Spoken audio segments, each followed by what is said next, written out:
자, 우리 말씀 보겠습니다. 말씀은요, 말라기 4장입니다. 말라기 4장.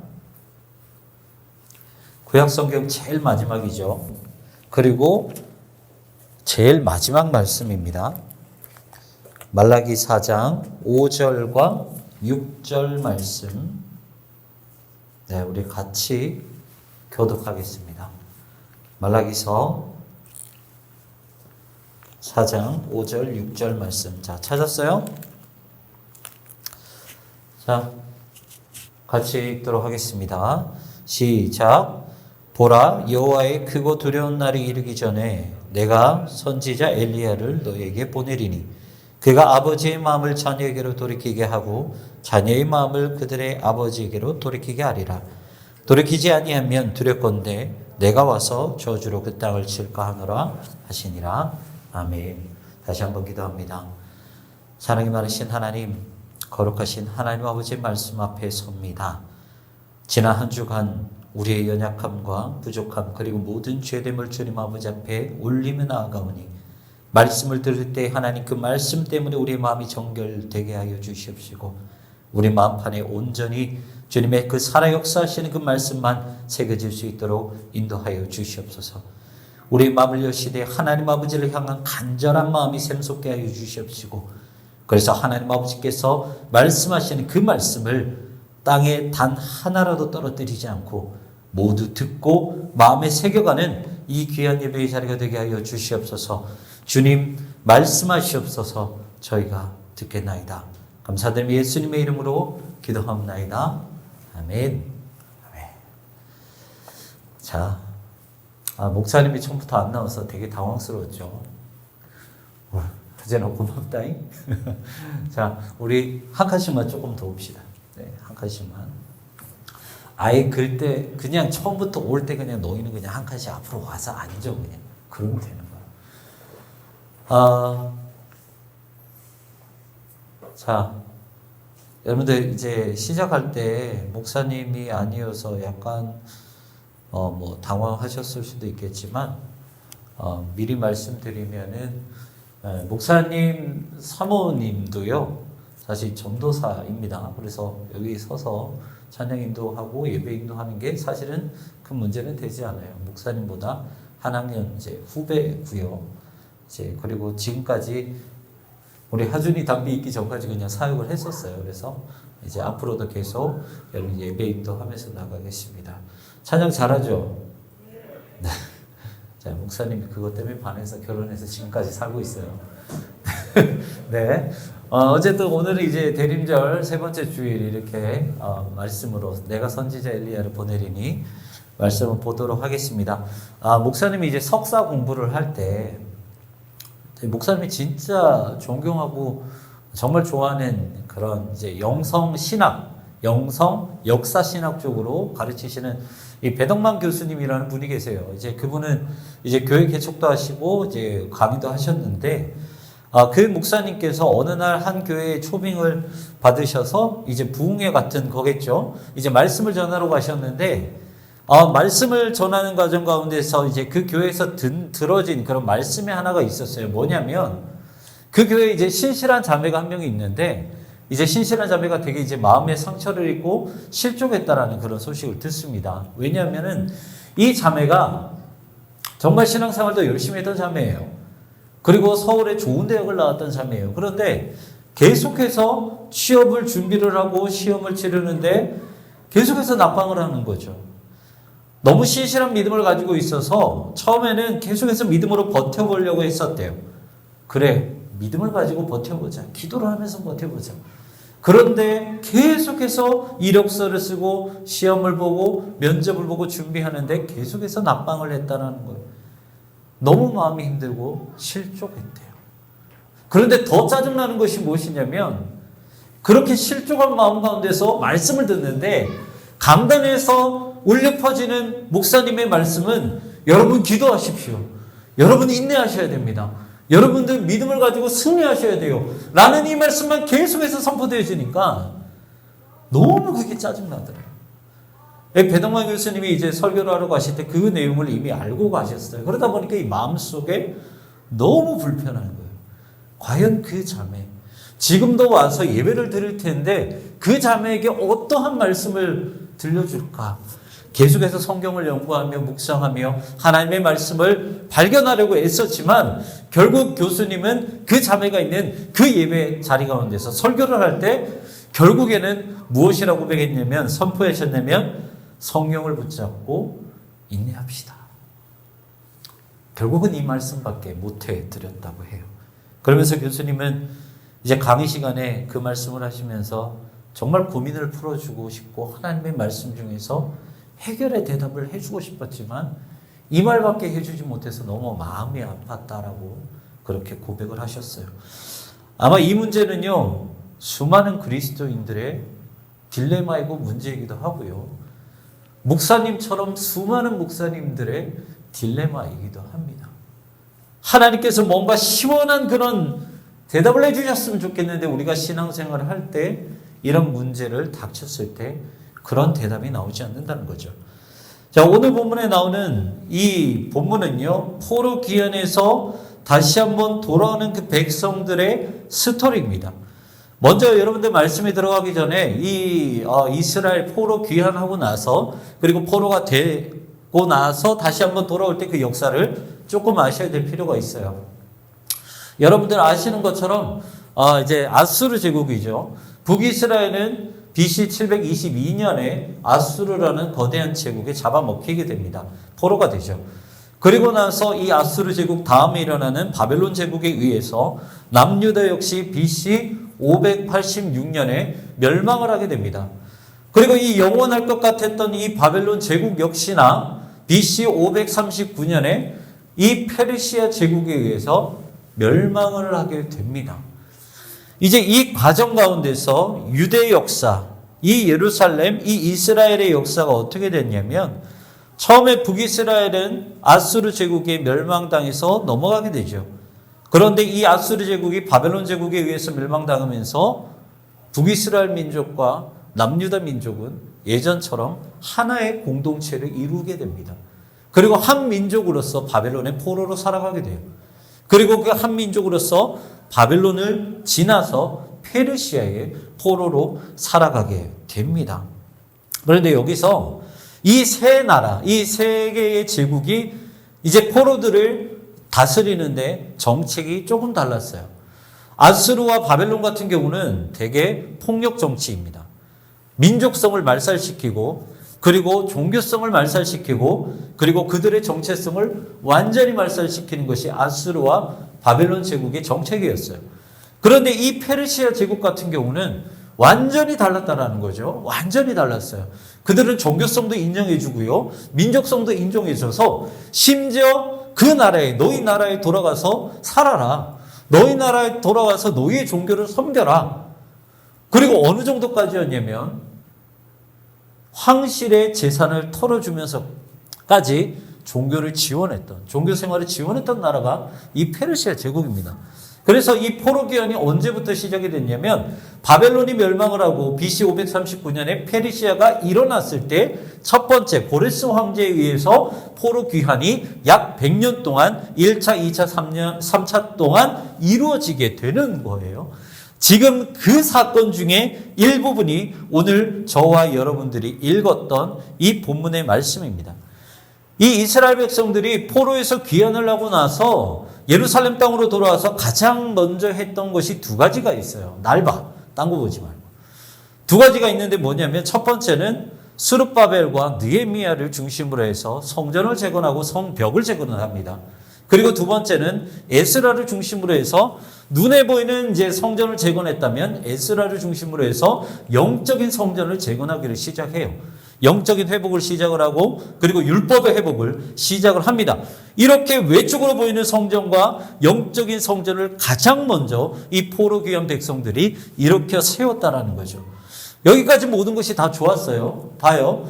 내가 원했던 그런 고향, 나의 고향, 100년 만에 찾아온 나의 고향, 70년 만에 찾아온 나의 고향, 90년 만에 찾아온 나의 고향을 다시 한번 돌아와서 내가 그토록 바랬던 그 예루살렘 성전 회복시켰죠. 그리고 우리가 늘 붙잡고 살았던 그 율법, 하나님에 대한 우리의 신앙과 영성 회복시켰죠. 이제 그들은 단 한 가지만 기다렸으면 됐다라는 거예요. 무엇이냐? 다윗 왕조의 영광만 기다렸으면 끝이었다라는 거예요.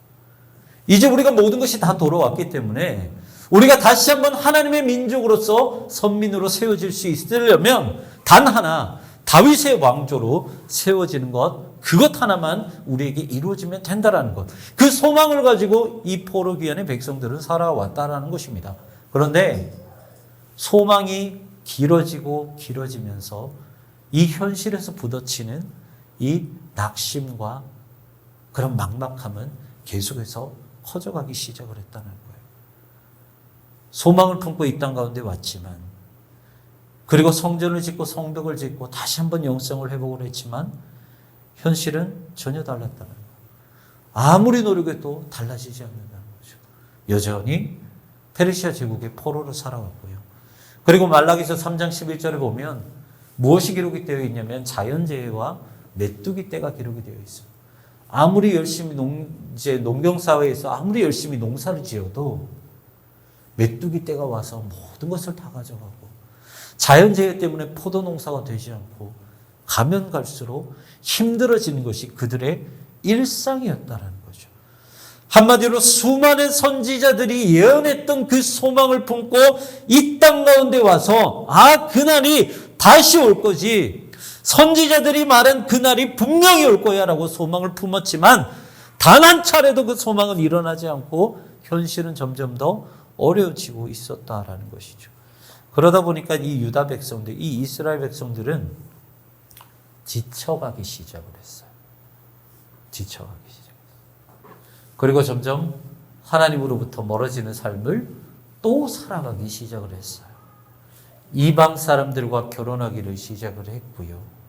그리고 같이 포로에서 귀환을 했지만 강한 자가 약한 자를 괴롭히고 부유한 자가 가난한 자를 괴롭히는 그런 일들이 일어났다는 거예요. 이 말라기 선지자가 구약의 제일 마지막에 기록이 되어 있긴 하지만 말라기는요, 어느 시대와 동일한 인물이냐면 느헤미야가 활동했던 시대와 말라기 선지자가 활동했던 시대가 똑같습니다. 그래서 여러분들이 에스라 느헤미야서를 보면 느헤미야서 특별히 5장에 무슨 내용이 기록되어 있느냐?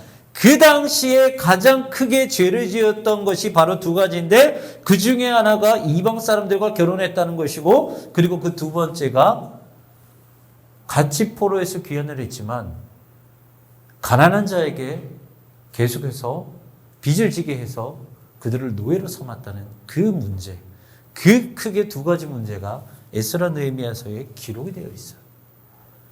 말라기 선지자 역시 이 말라기 선지자가 활동했던 그 시대에도 역시나 이 문제가 일어났다는 거죠.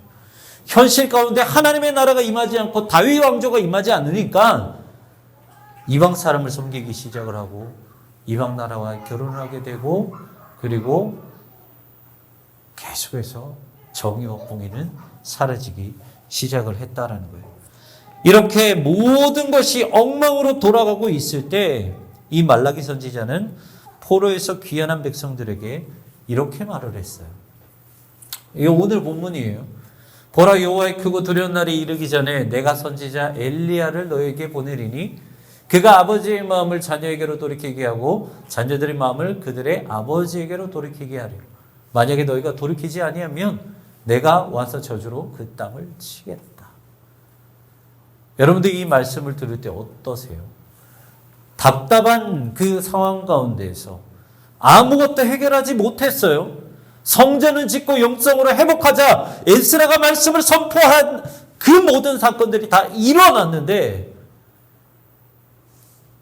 아무것도 일어나지 않은 그 상황 가운데, 답답하고 낙심한 그 상황 가운데 말라기 선지자는 이 말씀을 했다는 거예요. 그런데 말씀을 쭉 읽어보면 다른 선지자들이 했던 말씀과 똑같아요. 그냥 뭔가 딱 해답을 줬으면 좋겠어요. 이제 조금만 기다려. 1년만 기다려. 2년만 기다려. 조금만 더 열심히 해봐. 그러면 내년에는 좋은 결과가 올 거야. 너희가 바라는 다윗 왕조 이제 곧 있으면 페르시아 제국이 멸망하고 그것을 이룰 수 있을 거야. 이렇게 명확한 대답을 줬으면 좋겠는데 그 말이 아니라는 거예요. 그런데 안타까운 것은 뭐냐면 오늘 저와 여러분들이 읽었던 이 말씀이 구약 성경의 마지막 말씀이라는 거예요. 이제 없어요. 성경에 구약이 없다고요, 이제. 하나님은 마지막까지 이렇게 답답하게 하시고 구약을 마무리하셨어요. 그리고 여러분들이 아신 것처럼 이 답답한 상황을 가지고 400년 암흑기로 들어갑니다. 아무런 대답 없이 400년 암흑기로 들어가요. 그런데 우리가 여기서 확인을 할 수가 있는 게 있어요. 우리가 보면은 400년 암흑기에 들어가죠. 아무것도 해결된 것 없죠. 답답하죠. 여전히 페르시아 제국의 종으로 살아가죠. 그런데 어느 날 이런 소식이 들러옵니다. 아, 페르시아 제국이 이제 망한대. 아, 이제 드디어 우리는 또다시 소망을 품을 수 있구나. 희망을 품을 수 있구나. 그런데 이 페르시아 제국이 헬라 제국이 망하게 돼요. 그리고 이 헬라 제국이 로마 제국이 망하게 돼요. 뭔가 꿈을 꾸고 싶은데 소망이 계속해서 좌절되게 되죠. 내가 페르시아 제국에서 끝일 줄 알았는데 헬라의 제국의 종이 되고요. 헬라로 끝날 줄 알았는데 로마 시대의 종으로 계속해서 살아갈 수밖에 없는 그러한 삶을 이스라엘 백성들이 살아갔다는 거예요. 여러분들 이런 상황에 우리가 만약에 처해 있다면 우리는 어떻게 신앙생활을 해야 할까요? 예배는 전혀 위로되지가 않아요. 하나님의 말씀은 나에게 더 이상 힘이 되지 않아요. 설교 강단에서 선포되어지는 말씀이 처음에 여러분들에게 말씀드렸던 것처럼 아무런 위로가 되지 않고 인내하십시오, 기도하십시오, 참으십시오, 믿으십시오. 이 말이 오히려 더 짜증나게 한다는 거죠. 언제 하나님은 당신은 우리에게 명확한 대답을 내려주실 수 있습니까? 이런 답답함이 계속해서 이어질 수밖에 없어요. 그런데 목사님 역시나 여전히 그런 답답한 인생을 살아가는 여러분들에게 동일한 말씀을 드릴 수밖에 없어요. 기도하셔야 돼요. 인내하셔야 돼요. 성령을 붙잡고 믿음을 끝까지 붙잡으셔야 돼요. 여러분들이 답답한 인생을 가지고 해결되지 않는 문제를 가지고 이 자리에 나왔잖아요. 하나님의 속 시원한 대답을 얻기 위해서 이 자리 가운데 나왔잖아요. 그런데 죄송하지만 목사님이 여러분들에게 해줄 수 있는 말은 그것밖에 없어요. 인내하십시오. 믿으십시오. 끝까지 하나님 붙잡으십시오. 그런데 여러분 우리가 여기서 잘 확인해야 될 게 있어요. 말라기 시대와 우리의 큰 차이가 있어요. 뭐냐면 말라기 시대에는 아무것도 꿈꾸지 못하고 소망하지 못한 채 이 답답한 인생을 살아갈 수밖에 없었어요. 그런데 우리는 또 다른 소망을 발견할 수 있게 되었다는 거죠. 말라기 시대 포로 귀한 백성들은 그냥 소망을 품을 수밖에 없었지만 오늘 저와 여러분은 예수 그리스도 안에서 소망을 품을 수 있게 되었다는 거예요. 이 당시의 사람과 지금 우리의 가장 큰 차이가 바로 그거라는 거죠. 내가 내 힘으로 소망을 품는 게 아니라 내가 내 소망을 예수님께 맡기면서 예수 그리스도를 통해서 소망을 품을 수 있는 시대가 바로 저와 여러분들의 시대라는 거예요. 말라기 1장 2절은 이렇게 우리에게 말씀을 하고 계십니다. 여호와께서 이르시되 내가 너희를 사랑하였노라 하나 너희는 이르기를 주께서 어떻게 우리를 사랑하셨나이까 하는도다. 이 말씀을 목사님이 있는 그대로 풀어드릴게요. 하나님은 언제 우리를 사랑하셨습니까? 우리가 답답해서 미칠 것 같는데 하나님은 정말 우리를 사랑하십니까? 라는 그 질문에 하나님은 우리에게 무엇이라 말씀하시냐면 그래 나는 너희를 사랑한다. 나는 너희를 사랑하고 있었다. 그 말씀을 지금 말라기 선지자를 통해서 말씀하신다는 거예요. 그렇다면 하나님이 말씀하시는 이 말씀은 무엇일까요? 그 해답이 오늘 말씀에 있습니다. 말라기 4장 5절의 말씀 가장 첫 번째 보면 뭐라고 말씀하시냐면 보라 여호와의 크고 두려운 날이 이르기 전에 내가 선지자 엘리야를 너희에게 보내겠다. 말라기 잘 들어봐요. 말라기 선지자의 가장 첫 번째 말씀은 하나님 저희를 사랑하셨습니까? 라는 대답에 그래 나는 너희를 사랑한다라고 하나님을 말씀하셨고요. 그리고 말라기서 가장 마지막 구약 마지막 성경에서 우리에게 주신 하나님의 말씀 말라기 선지자의 말씀은 뭐냐면 내가 너희에게 사랑한다는 표현을 어떻게 하냐면 선지자 엘리야를 보내겠다라고 말씀을 하고 있어요. 그렇다면 갑자기 죽었던 엘리야가 뿅 하고 나타나나요? 그게 아니에요. 마태복음 이제 17장과 11절 13절을 보면 이렇게 기록이 되어 있어요. 예수님이 제자들에게 이렇게 말씀하십니다. 이렇게 쭉 말씀하실 때 예수께서 대답하여 이르실 때 엘리야가 과연 먼저 와서 모든 일을 회복하리라. 그리고 나서 13절에 이렇게 기록되어 있어요. 그제서야 제자들이 예수께서 말씀하신 것이 세례 요한인 줄 알아요. 말라기 선지자가 예언했던 그 엘리야는 열왕기하 2장에서 하늘로 승천한 엘리야가 아니고요. 세례 요한을 뜻했다는 거예요. 말라기 선지자가 이 400년 암흑기 들어가기 전에 포로기온 백성들에게 한 가지 소망의 힌트를 던져주고 끝냈는데 그게 뭐냐면 엘리야가 올 거야. 세례 요한이 올 거야. 근데 여러분들 세례 요한의 사명이 뭔가요? 이 땅 가운데서 예수 그리스도의 길을 닫고 사라지는 사명이 세례 요한이에요. 결국은 말라기 선지자가 이 구약의 마지막에 그들에게 던진 그 메시지는 무슨 메시지냐면 예수 그리스도가 오게 될 거야. 너희의 소망을 해결해 줄 수 있고 너희의 답답함을 해결해 줄 수 있는 그 예수 그리스도께서 이 땅 가운데 오실 거야. 말라기서 1장 2절에 기록되어 있던 것처럼 하나님의 가장 사랑하신 그 독생자 예수 그리스도께서 이 땅 가운데 오실 거야. 그리고 너희가 그 예수 그리스도 안에서 소망을 품게 될 거야. 그 예언을 오늘 저와 여러분들이 읽었던 이 본문에서 우리에게 힌트를 던져주고 있다는 거예요. 사도 바울은 로마서 5장에서 이런 말씀을 하고 있습니다. 다만 이뿐 아니라 환난 중에도 즐거워하나니 이는 환난은 인내를 인내는 연단은 연단은 소망을 이루는 줄 알미라. 여러분들 사도 바울이 누구예요? 누구보다 개고생하면서 교회를 개척했던 사람이에요. 정말 개고생했어요. 죽다가 살아난 적이 몇 번인지 몰라요. 그런데 이렇게 힘든 사람이 뭐라고 고백을 하고 있어요? 환난 중에도 미쳤죠? 즐거워할 수 있다는 거예요. 왜요?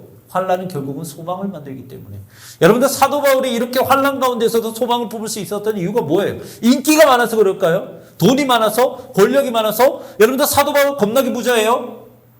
힘이 있었어요? 되게 지혜로웠던 사람이에요?